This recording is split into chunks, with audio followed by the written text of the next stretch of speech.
The burning world had a name, and signal analyst Ledron Vosh could not stop reading it off his own display. Halcyon. A soft word in the human tongue, the analysts had told him something to do with calm weather and old birds. From the flag deck of the kill fleet, it did not look calm. It looked like an ember someone had stepped on and left to smoke. The whole fleet was waiting. 400 ships holding a high orbit engines, idling, every sensor turned down toward the surface. They were not waiting for orders. War Marshal Kassoon had given the order hours ago, and the order had been carried out, and now there was nothing left below to give orders about. They were waiting for the sound of a species learning its lesson, the sound of surrender. Ledron had processed 11 of these campaigns. He knew the shape of the signal that always came. First, the panicked, broadcasts, the pleading on every open channel, the offers of anything. Then the silence, while the survivors understood. No one was answering. Then, within a day, the formal capitulation transmitted in the clipped grammar of a people who had just decided that living matters more than pride. That was the doctrine. Break one world and the rest kneel. It had never once failed. So when the signal finally rose out of the ruin of Halcyon, Ledron leaned toward it, ready to log the beginning of the end. It was a human voice, a woman, calm, unhurried, reading in a steady cadence, the way you read something long. She was reading names. He waited for the demand to follow the names. Terms, condition, something a fleet could answer. Nothing followed. She read another name and another, and there was a small pause, after each one exactly the same length, as though the pause were part of the name. Analyst. Keshuan's voice came from behind him without turning. The war marshal stood, the way he always stood, one limb hooked over the rail of the command dais, watching the smoke, as a man watches a chore finish itself. What is that? A broadcast marshal from a surface node we did not neutralize. It is. Ledron checked the pattern twice, because he did not like how it read. It is a list of names, human names. There is no message attached. No request. Chief Kassoon said, he said it the way you name a smell you already know. Laut, pre-surrender grief. They always mourn before they yield. Continue monitoring. Ledron locht it. Pre-surrender grief. Continue monitoring. His limbs did the work, while some quieter part of him counted the names against the timestamp and did not like the arithmetic. She was reading fast, but the list was not getting shorter. If anything, the intervals between transmissions suggested the list had barely begun. He told himself the marshal was right. The marshal was right in the way the doctrine was right, which was to say he had never yet been proven wrong. That was not the same thing. Ledron was old enough to know it was not the same thing, and young enough in his career to keep the thought behind his teeth. The order to break Halcyon had come from very far away, from a chamber where no one had ever smelled smoke. The High Concord met in a hall built to make its members feel like weather. Concord speaker Yisan stood at its center, and when Yisan spoke about the human question, Yisan spoke slowly, because slowness was how the Dominion signaled certainty. They are young, Yisan had said, and the recording of it was still circulating through the fleet as doctrine, so Ledron had heard it a dozen times. One star, one cradle of worlds around it. They grieve their dead the way children grieve loudly. And at length, a species that grieves is a species that can be taught. Show them the cost.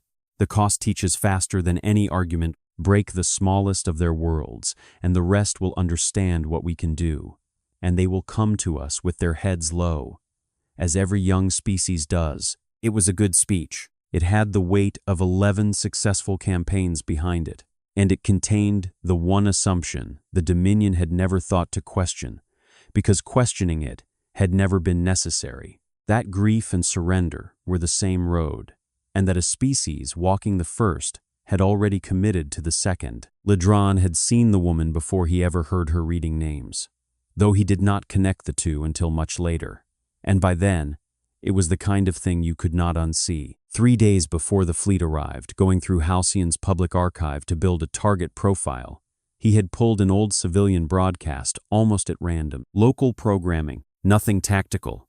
A woman in a greenhouse sleeves pushed up talking to whoever watched these things. about a valley she had spent 20 years turning green.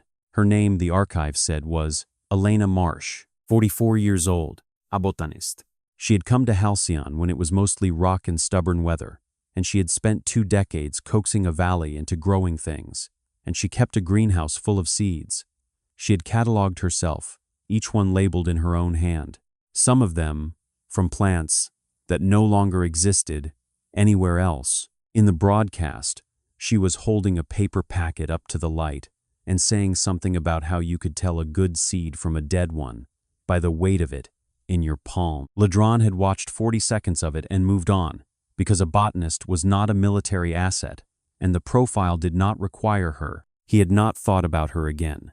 He thought about her now, listening to a woman read names, and he found himself hoping without any reason to that the name Elena Marsh would not be on the list. He did not examine why he hoped it. Analysts were not supposed to hope. It was a small private failure, and he kept it where he kept the other one, the anomaly. He actually reported. The one Kesuwan waved off had nothing to do with names. There was a human ship in the system that would not leave. It had been there when the fleet arrived, sitting well outside weapons range, and it had done nothing. No weapons signature, no shields anyone could read. By every scan, it was a survey vessel, unarmed, the kind of ship a young species sends to map dust and count stars. Its transponder gave a name in the plain human style, the almanac. Its captain, when he spoke at all, spoke briefly and without heat, and gave his name as Idris Bello, and asked no questions, and made no threats. When Halcyon burned, the almanac did not run, it did not fire. It moved slowly to a vantage point, and it watched, and it kept watching patient as a witness recording everything. And that was the part Ledron could not fit into any pattern he knew. Ships fled, or ships fought. Ships did not stay to watch you finish calmly taking notes. Marshal, the survey vessel, is still holding position. It has been recording the operation from start to finish. You would recommend we chase one unarmed mapping ship around the system while the surrender comes in. Gesun did not sound angry. He sounded tired the way a superior sounds when a subordinate is being thorough at the wrong moment. It is a scavenger analyst.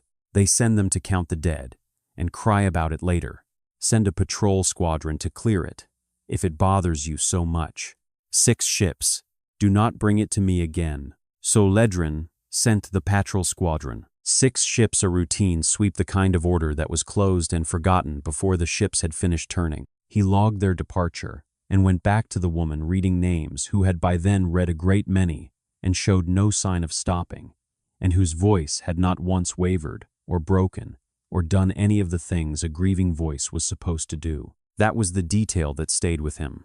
Not the smoke, not the list, the steadiness. Grief was supposed to shake a voice. Hers was level as a horizon. He was still turning that over when the patrol squadron's signal changed. Not the sharp cry of ships under attack. There was no battle chatter, no distress, burst. None of the noise 6 ships make when they are dying. Just 6 clean carrier signals, holding steady, and then one after another, in the space of a breath, going quiet. Not destroyed with a flash the sensors could log, simply switched off the way. You would silence a room, 6 ships, and then nothing, where the 6 ships had been, and underneath it all, unbroken. The woman went on reading names. For a while, nobody on the flag deck said the word that mattered. They said other words instead: sensor ghosting, cascade fault in the squadron's shared relay, a bad jump that scattered 6 ships across a light hour of nothing. Kashun's staff produced these explanations at the speed of men who need one, and each explanation lasted right up until Ledron ran it against the data, and then it died quietly and was replaced by the next, because the data was very clear, and the data said the 6 ships had not scattered, had not suffered a fault, had not been destroyed. They had been switched off. Their reactors, their weapons, their drives, their transponders, all of it, in a rolling sequence that took less time than it took to describe. Something had reached into 6 warships and turned them into cold metal, and the something had left the crews alive inside, sealed in the dark, drifting. An unarmed survey ship, Keshuan said, did not do that. No, Marshal Ledron agreed. By every scan I have, it has no weapon that is the part I cannot resolve. He did not say the rest because the rest was not yet a fact, only a shape he could feel in the numbers. The shape was this.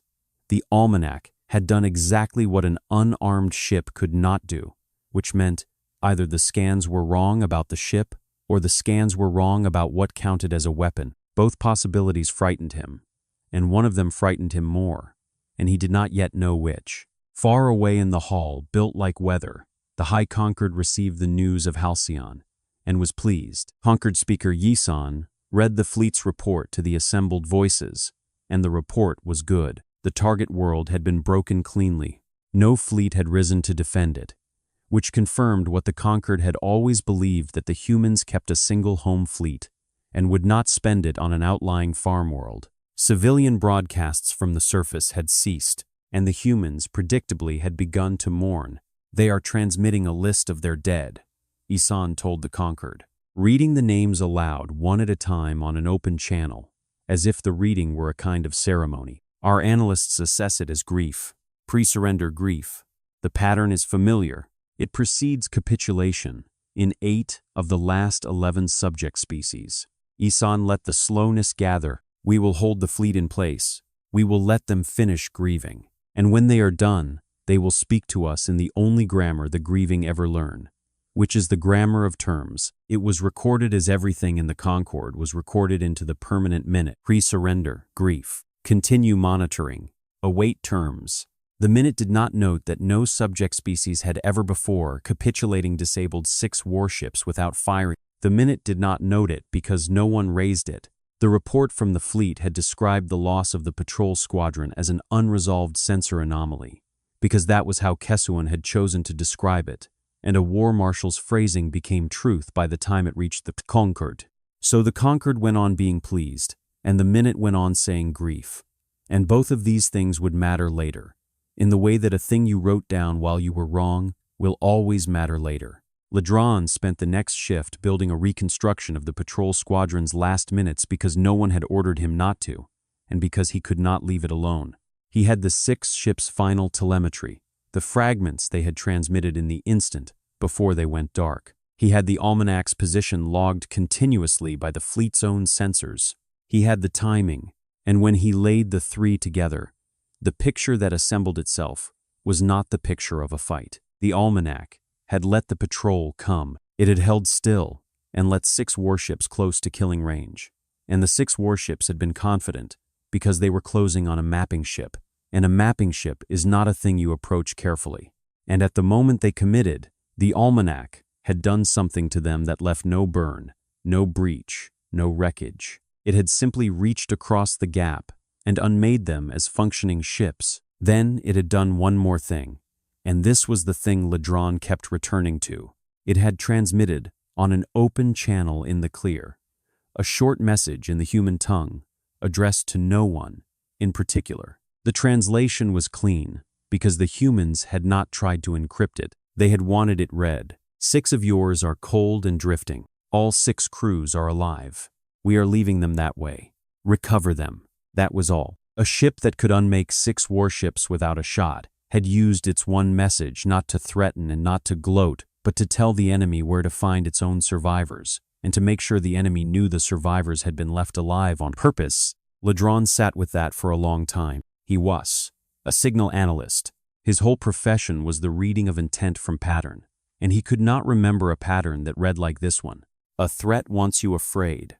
A mercy wants you grateful. This was neither. This was a species, showing you precisely, and without heat, the exact difference between what it could do and what it chose to do, and trusting you to understand that the gap between those two things was a decision and that the decision could be revised. He did not report this interpretation to Keshuan. He was learning slowly what the marshal wanted a report to say, and it was not this. The humans on their side of the silence were not grieving, or they were, but grief was not the only thing they were doing, and it was certainly not.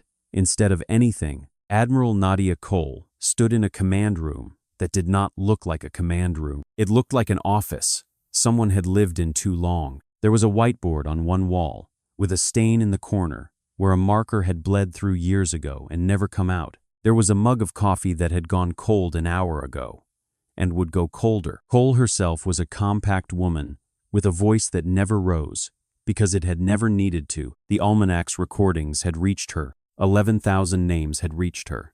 The greenhouses of Halcyon catalogued in green, and now not had reached her. She did not give the order a fleet expects.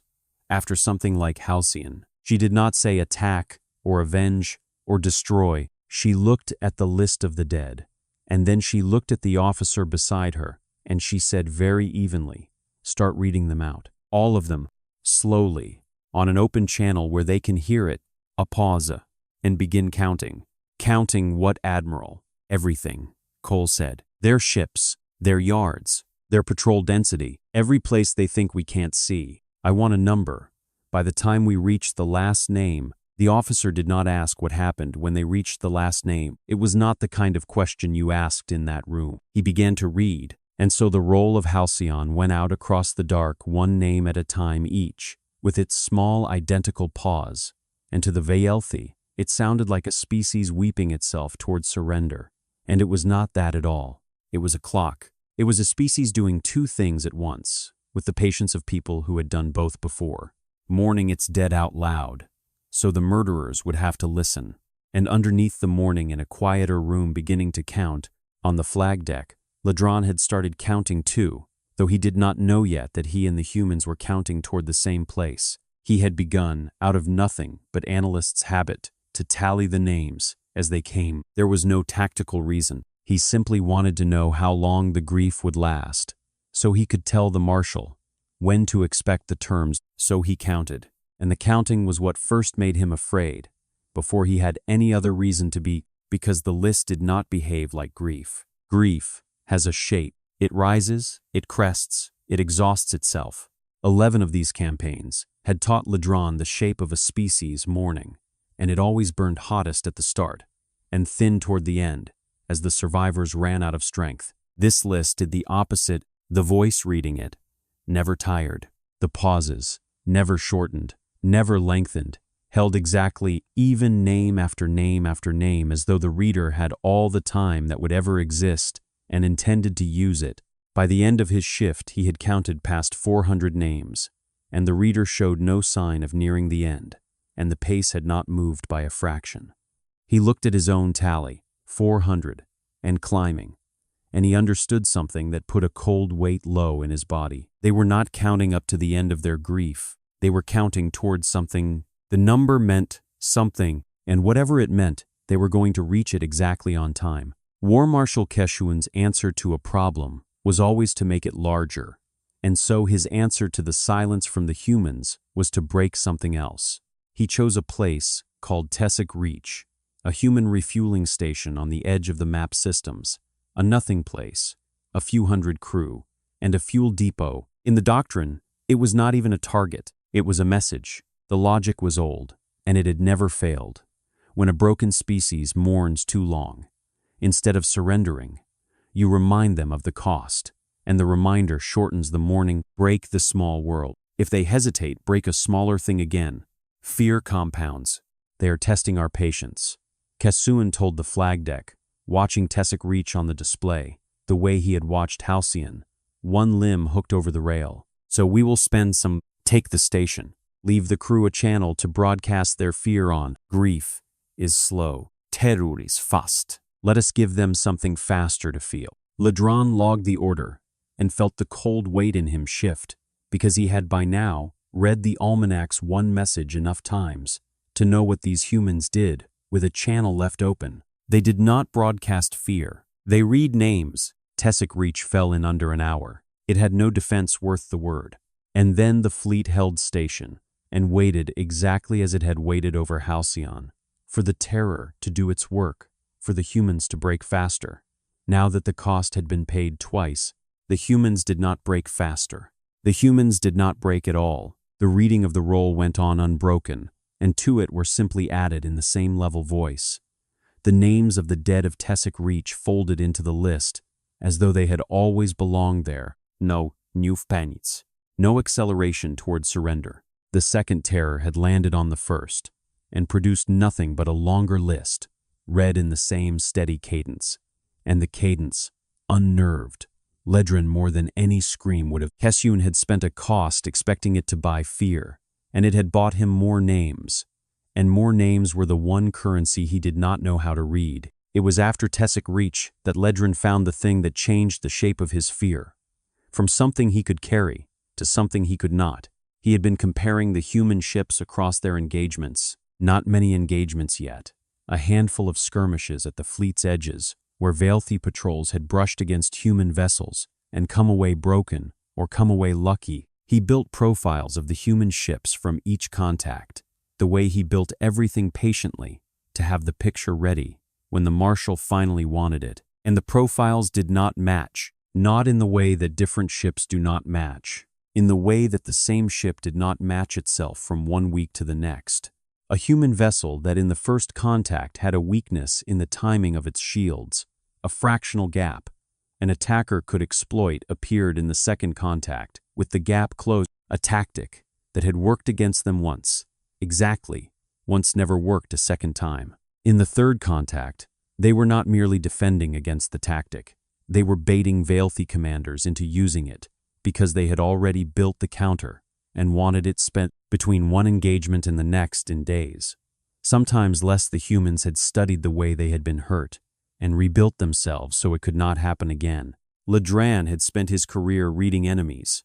Every species the Dominion had broken had a fixed shape. You learned once and exploited forever. That was what made them breakable. You found the flaw, and the flaw stayed where you found it, because a species is what it is. The humans did not have a fixed shape. The humans were a thing that changed shape in response to being struck, and changed faster than the Dominion could find the next place to strike. Their power was not a weapon. Ledron had been looking for the weapon, the hidden fleet, the secret device, the one terrible thing. And there was no one terrible thing. There was only this: a species that treated every wound as a lesson and never had to learn the same lesson twice. He wrote it down carefully because he wanted the words to be exact. Their advantage is not what they have built. It is the speed at which they rebuild. Then he looked at what he had written and understood that if it was true, then the doctrine of the cost, the whole logic of break one and the rest kneel, was not merely failing, it was feeding the thing it was meant to defeat. Every cost they paid taught the humans something. The Dominion was not teaching the humans to surrender. The Dominion was teaching the humans how to win one lesson at a time, and paying the tuition itself. He almost took it to Kessun. He drafted the report.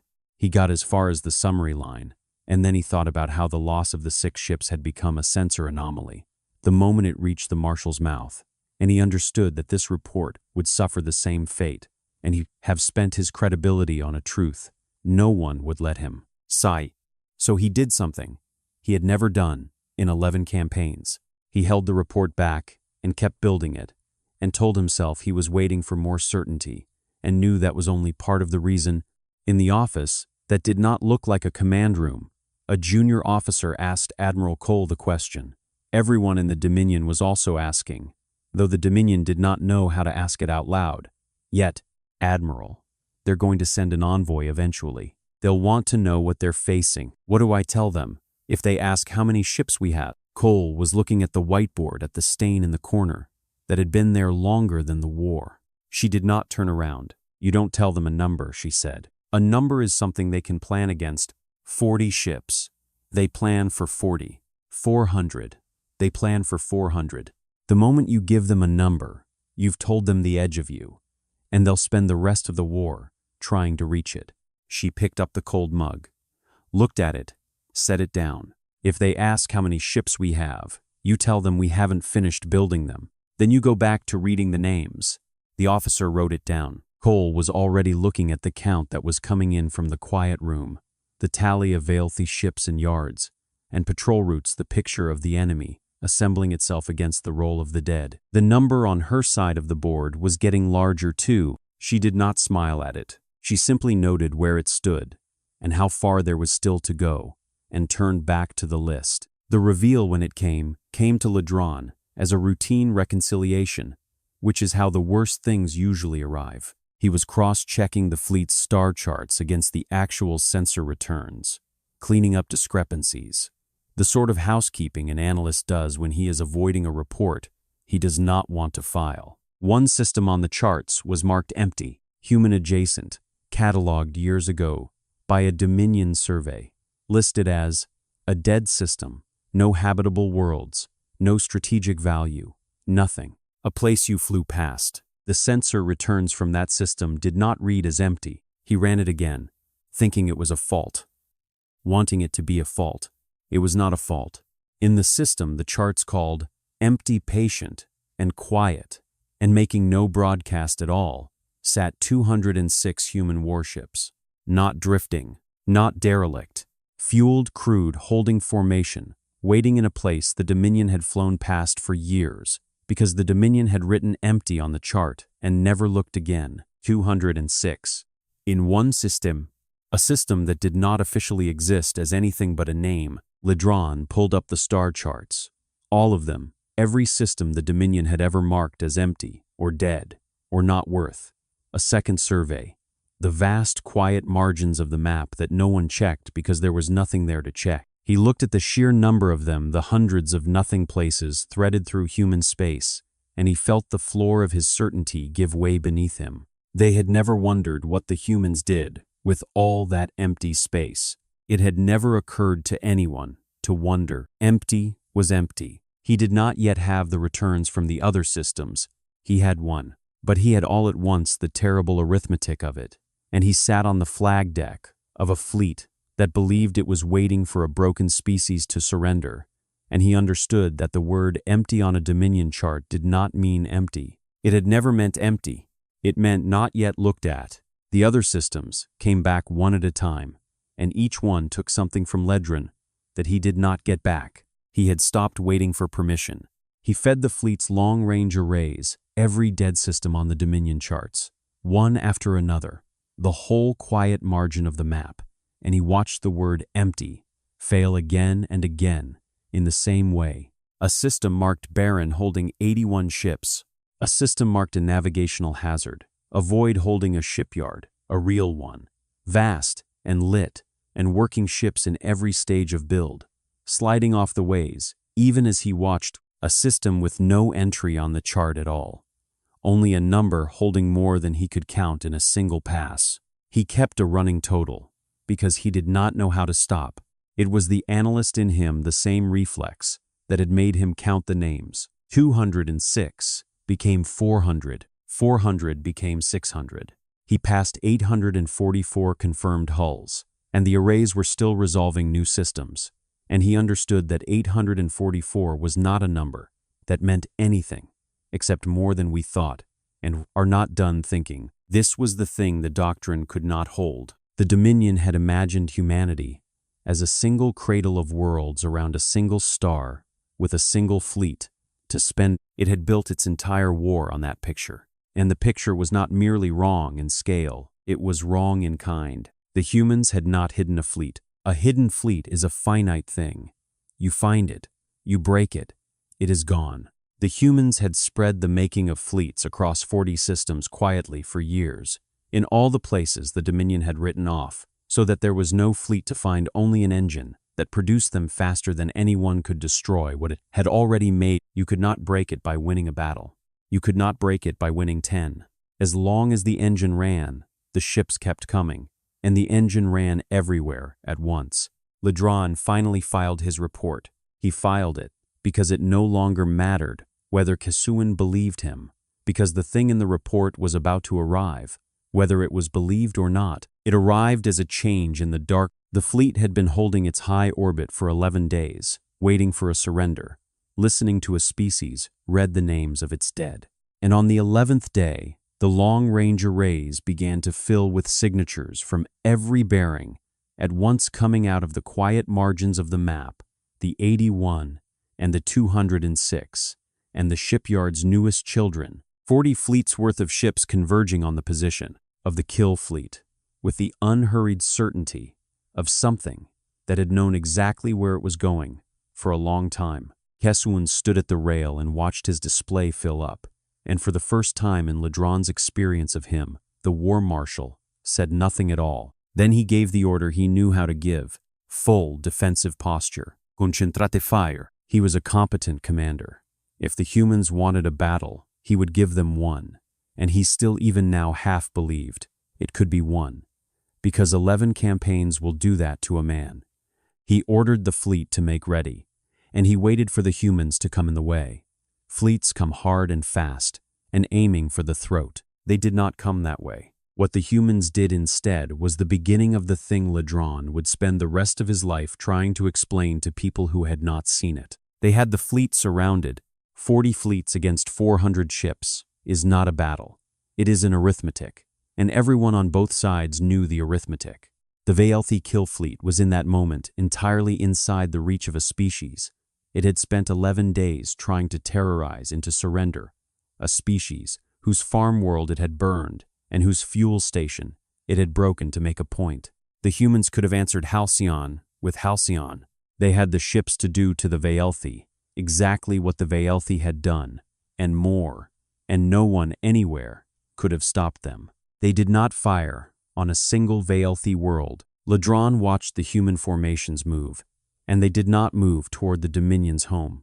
Systems did not move toward its worlds, its cities, its 11 billion, who had cheered the campaigns from very far from any smoke. The human fleets moved with terrible precision toward the ships, toward the yards, toward the fleets, and the depots, and the dry docks, toward the Dominion's power to ever do this again, and toward nothing else.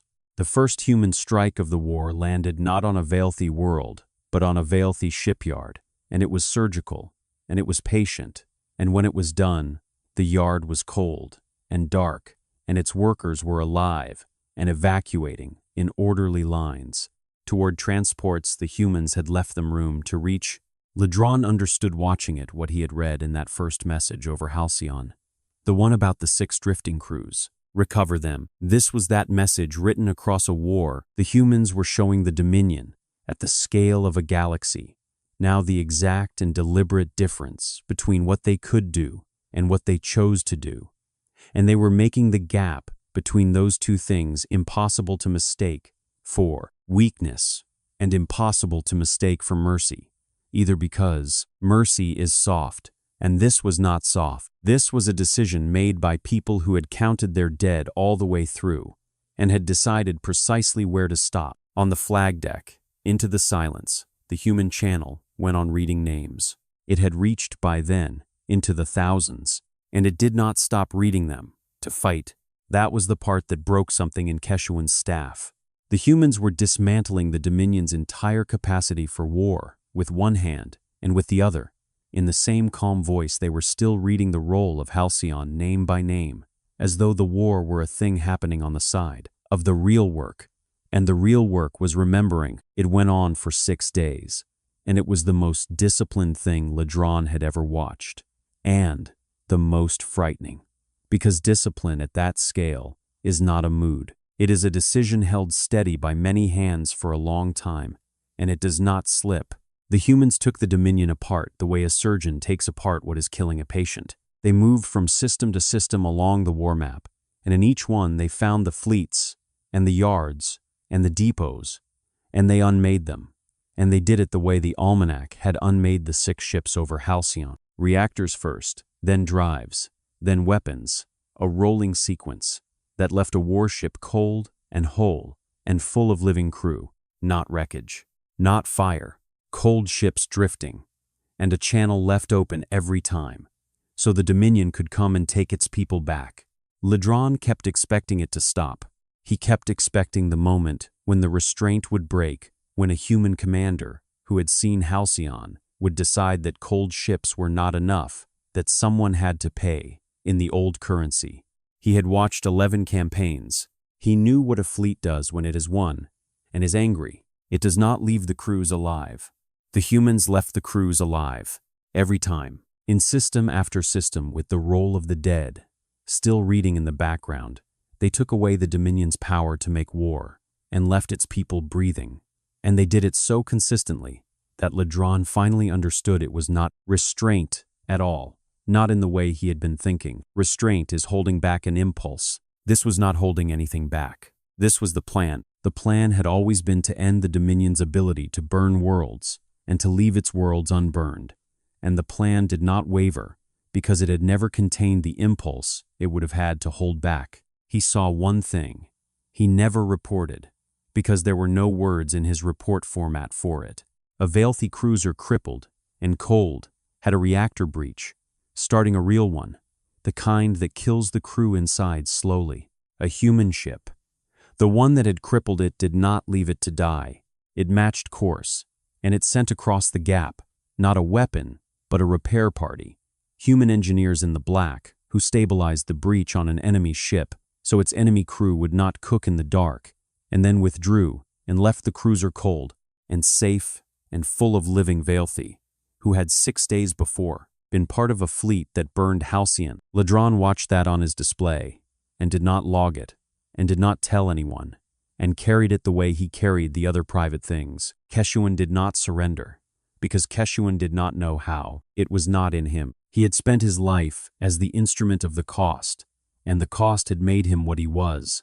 And a man cannot lay down the only thing he has ever been, just because it has stopped working. So he fought. He concentrated his 400 ships, and he chose targets, and he gave good orders, competent orders, the orders of a commander who understood his craft, and none of it mattered because the arithmetic did not care how well he understood his craft.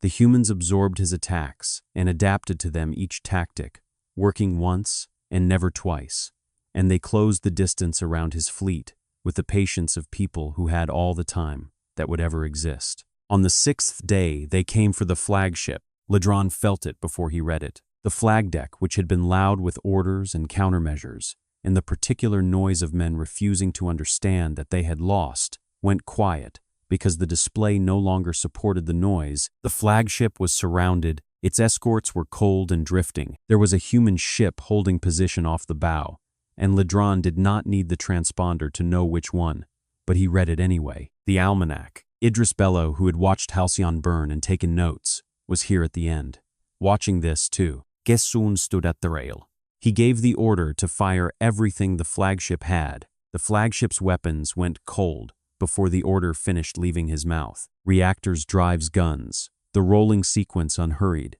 and then the flag deck was running on emergency light and nothing else. And the great ship that had burned a world hung dead in the dark, whole, its crew alive exactly as the 6th patrol. Ships had hung dead on the first day, when Keswan had called it a sensor anomaly. And for the first time in 11 campaigns, War Marshal Kessuan gave an order, and no one answered, because there was no one to answer it on either side.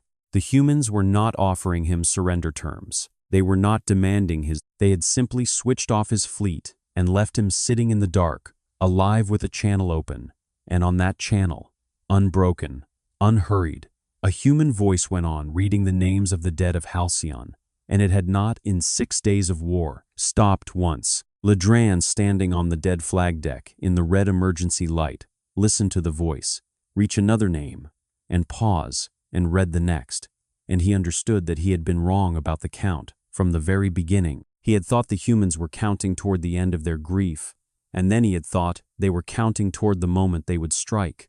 Both were wrong. They were counting toward the end of the list, nothing more and nothing less. The war had never been the point. The war was the thing they did on the way to the end of the list, and the list was the point, and it was almost finished.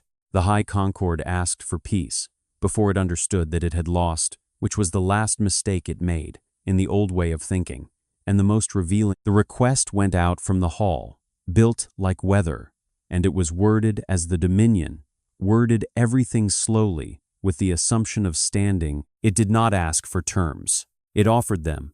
It proposed in the grammar of a power that has always been the larger one, a cessation of hostilities, a return to prior borders, an exchange of the disabled crew. It was the letter of a species that had burned 2 human settlements and disabled nothing of its own, addressed to a species that had just dismantled its entire capacity for war, without killing a single one of its people.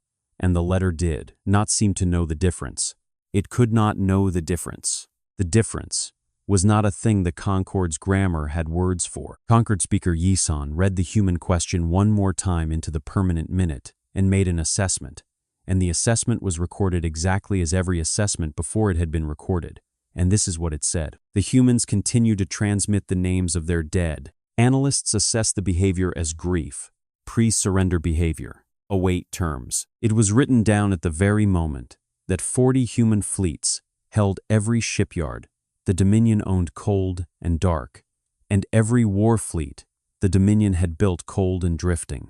And it was the truest measure of how completely the Concord had misread the war that even then, with the evidence filling every screen, the minute still said pre-surrender. They had a word for what humans do, and they had decided the word long ago, and no amount of the humans doing something else could make them look at the word again. It was easier to keep the word and lose the war than to change the word and understand. Ledron read that minute later, when he had access to it, and it was the ironic repeat that finally undid him more than the fleets, more than the count.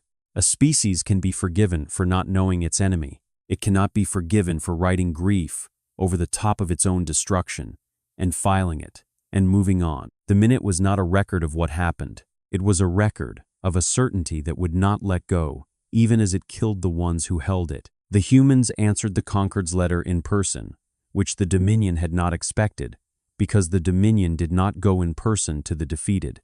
It summoned them. Admiral Nadia Cole came aboard the dead flagship. She came with a small escort and no ceremony, a compact woman, with a voice that had never needed to rise, walking through the red emergency light of a ship she had switched off, and she was brought to Kesuan and to a projection of Yisan. And Ledron, because he was the senior analyst and because someone had to make the record, was in the room. He watched her the whole time. He had built his understanding of these humans out of data, out of telemetry and star charts and the arithmetic of empty systems. And now here was one of them, in the flesh, and she matched the data exactly, which somehow made it worse. She was not angry. He had expected anger, had almost hoped for it, because anger, he could understand, anger was a thing that burned itself out. She was not angry. She was finished in the way a person is finished with a task, and only turning to explain it because explaining was the last part of the task. Yisan spoke first, and spoke of terms of borders of a return to how things had been. Cole let the Concord speaker finish, which was its own kind of answer, and then she said in the level voice, "We're not here to negotiate a return to how things were. How things were is how Halcyon happened. We're here so that it doesn't happen again. Those are different meetings, and you keep trying to have the first one. You have crippled our fleets," Yisan said, and there was, at last, something under the slowness, something that was beginning to be afraid. "You have taken our yards. What more do you want from us?" "Nothing," Cole said. "That's the part you can't hear. We don't want anything from you. We wanted you to not be able to burn a farm world full of botanists and call it a message. Now you can't. That's the whole war. It's over. Because the thing we came to end is ended. Not because you agreed to end it." Keshuan spoke then from the rail. He had not left, and his voice was the voice of a man reaching for the one truth he still believed in. "You had us. You have every ship we own cold in the dark. You could have finished the Dominion, your farm world, for our home worlds. That is the exchange. That is what we would have done." He said it not as an accusation, but almost as a plea, because if the humans had done what the Dominion would have done, then the Dominion was not wrong about the universe, only smaller in it, and a man can live inside that. "Why did you not?" And Cole looked at him, and this is the part Ledran wrote down, word for word, because he understood as she said it that it was the center of everything, the thing the whole war had been built around without the Dominion ever seeing it. "You killed people who couldn't fight you," she said, "and you called it a message. We took away your power to ever do it again, and we left your children breathing. Do not ever mistake those two things for the same choice. You made one of them. We made the other. The distance between them is the entire reason you lost." The room was quiet. Yisan tried one more time to find the grammar of it. "We assessed," the Concord speaker began, "that your grief—" "Yes," Cole said. "You assessed our grief. You watched us read the names of our dead for 11 days, and you wrote down that we were getting ready to surrender. Something moved across her face that was not quite a smile and was harder than one. You thought grief would make us kneel. Grief is only the sound we make while we decide what comes next. You heard the sound and never once asked what we were deciding. Ledron wrote it down. He wrote it exactly. He knew writing it that it was the truest thing anyone had said in the war, and that the conquered would not understand it even now, because understanding it would have required the conquered to have been a different kind of thing than it was. Then Cole said the last of it, and she said it quietly, almost gently, which made it worse. We didn't come for revenge. I want you to hear that because you'll spend a long time believing we did, and you'll be wrong. Revenge ends. You take the thing. You feel the thing. It's over. You go home. We didn't come to feel better. We came to make sure it never happens again. That doesn't end. We'll be watching the yards you rebuild for the rest of your history. Not because we hate you, because we remember a species that keeps burying its dead does not forget where it keeps the shovels. While she spoke in the quiet room far away, that did not look like a command room, the role of Halcyon was reaching its end. It had taken 11 days and 6 days of war, one name at a time, each with its small identical pause, 11,000 names, and the dead of Tessic Reach folded in among them, read without haste and without a break through the whole dismantling of an empire.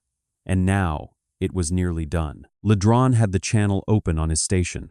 He had never closed it. He listened to it. Reach the last 100, the last 50, the last 10, the human voice, as level on the final name as it had been on the first, and he found that he was holding himself very still, and this is the thing he never got over, the thing that changed him from an instrument of the Dominion into whatever he became after. The last name of the roll of Halcyon was read into the dark at the same time as the last Dominion shipyard went cold. He checked it 3 times because he could not believe the timing was an accident. And then he stopped checking because he understood it was not an accident at all. The humans had counted the whole time, not toward the end of their grief, not toward the moment they would strike, toward this, the reading of the last name and the ending of the war, arranged to land together, so that the two things would be forever the same moment. The Dominion had heard a species weeping and written down grief. What it had actually heard was a species keeping time. The names were the clock. The war was what the clock was counting down to, and when the clock reached 0, the last name was spoken, and the last yard went dark, and the roll was finished, and so was the thing the roll had been written against. Ledron sat on the dead flag deck in the red light, and listened to the silence after the last name, the first silence, on that channel in 17 days, and he understood that he had watched a species do something. The Dominion had no concept, for it had mourned its dead and ended its enemy's power with the same act, at the same pace, in the same breath, and it had refused the entire time to let the ending of the enemy be larger than the mourning of the dead. The dead had come first. The dead had set the pace. The war had simply been made to fit inside the time it took to say their names. He looked at Cole, who had finished speaking, and was already turning to go, her task complete. And he understood the last thing, the thing that would keep him awake for the rest of his life. The Dominion had spent 11 campaigns believing that a species which grieves is a species that can be taught. It had been exactly right and exactly fatally wrong about what the lesson would be. The humans had grieved, and in their grief they had taught, and the lesson was not surrender. The lesson was that some species, when you hurt them, do not learn to kneel. They learn you. There was no celebration. That was the thing the Dominion's records could never quite explain afterward. In the long analyses it wrote, trying to understand how it had lost, and it was the thing Ledron understood better than any of them, because he had been there. The humans won a war against an empire. 11 times. Their apparent size disarmed it entirely, and did not celebrate. There were no fleets flying home in triumph, no broadcasts of victory, no monuments raised to the ships that had done it. The war ended, and the humans put down the war, the way you put down a tool when the work is finished, and they went back to the work that had never stopped being the real work. They went back to Halcyon. Ledron learned this slowly over the years, that followed in the way you learn about people you have wronged, when you cannot stop paying attention to them. The humans returned to the burned valley, not to rebuild it as a monument, to grow things in it again. There was a greenhouse on Halcyon, or there had been, and it had belonged to a botanist named Elena Marsh, 44 years old, who had spent 20 years turning a valley green, and who had cataloged a room full of seeds in her own hand, some of them from plants that did not exist anywhere else, and who had died in the hour the fleet arrived, along with 11,000 others in a place the Dominion had called a message. Ledron had watched 40 seconds of her, once holding a paper packet up to the light, explaining how you could tell a living seed from a dead one by the weight of it in your palm. He had moved on. He had not thought she was a military asset. The greenhouse had come through the burning, mostly glass-cracked frames, scorched, the growing beds, gone to ash. But the seed room had held, and when the humans came back to Halcyon, someone went into that room among the shelves of small paper packets, each labeled in a dead woman's handwriting, and began one packet at a time to sort the living seeds from the dead ones, the way she had shown a camera how to do years before on a broadcast no one important was ever supposed to see. Ledron thought about that a great deal. He thought about it more than he thought about the fleets or the cold shipyards or the arithmetic of the empty systems. Somewhere, on a world his own people had burned, a person he would never meet was kneeling in the ruin of another person's life's work, weighing seeds in a palm, deciding which ones could still grow, and planting them back into the same ground, not to prove anything, not as an answer to the Dominion. The Dominion did not enter into it at all. That was the part that stayed with him. The replanting was not about the Dominion. It had never been about the Dominion. The war had been the thing that had to be done so that this could go on. And now the war was done, and this went on. And the two were not equal. In the human accounting, this was larger. This had always been larger. The war had been made to fit inside the time it took to read the names, and the names had been made to fit inside a thing even quieter than that, which was the simple intention to go home and grow things again. Ledron left the service. He was not made to leave. The Dominion, in its long, slow adjustment to the new shape of things, had need of analysts who had actually watched the humans, and he could have kept his rank. He chose not to. He had spent his life reading enemies to find the flaw that made them breakable, and he had met a species that had no such flaw, not because it was invulnerable, but because the thing at its center was not a weakness that could be exploited. It was a reason that could not be exhausted. And once you have seen that you cannot go back to looking for flaws, the work stops making sense. He kept for the rest of his life a private record, not a report. Reports were for the Dominion, and the Dominion had shown him what it did with a true report, which was to write anomaly over it and file it. This was for himself. He wrote in it rarely, and the last thing he wrote in it was the thing he had spent years arriving at, and it was short because he had learned from the humans that the true things are usually short. He wrote, "We believed that to break a world was to send a message, and that grief was the message being received. We were wrong about what grief is. Grief is not a species receiving a message. It is a species deciding what the message will cost. We taught them nothing. They learned us completely, and when they had finished learning us, they did not do to us what we had done to them, though they easily could have. And I used to think that was mercy, and I no longer think that mercy is soft. What they did was not soft. They looked at us and decided precisely that we would not be worth becoming. They kept themselves, and they let us keep our children, and they went home to plant seeds in the ground we had burned. I have spent my life since trying to understand a people who could do that, and I have understood only this: you cannot discourage them.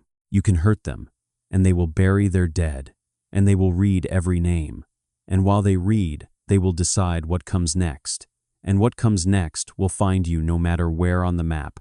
You have written empty. Species that have that in them are very difficult to discourage. I am glad I will not live to see anyone try again." He closed the record, and he did not open it. After that, on Halcyon, in a valley that had been ash and was becoming green again, the work went on the way. The real work always goes on without announcement, ahead of any monument. The seed room was nearly sorted. The living had been separated from the dead by the weight of them in a palm, exactly as a woman had once explained to a camera, and the living had been carried out into the repaired beds and pressed into the ground and watered and left to do the one thing that could not be ordered or accelerated or spread across 40 systems, which was simply to grow in their own time, at their own pace, as they always had. A person knelt in the dirt sleeves, pushed up and pressed another seed into the soil, and moved on to the next, and did not look up at the sky where an empire had once held station waiting for a species to kneel. There was nothing up there worth looking at anymore. There was work here. There was ground that would grow things again and hands to do the growing and a long green future, to plant them into one seed at a time at the weight of a life. In a palm, the valley took the seeds. It always had. It did not know or care what had been decided in a hall built like weather or on a dead flag deck in red light or across 40 systems of cold and drifting ships. It knew soil and water and time, and given those three things in their own quiet order, it did the only thing it had ever done. It grew.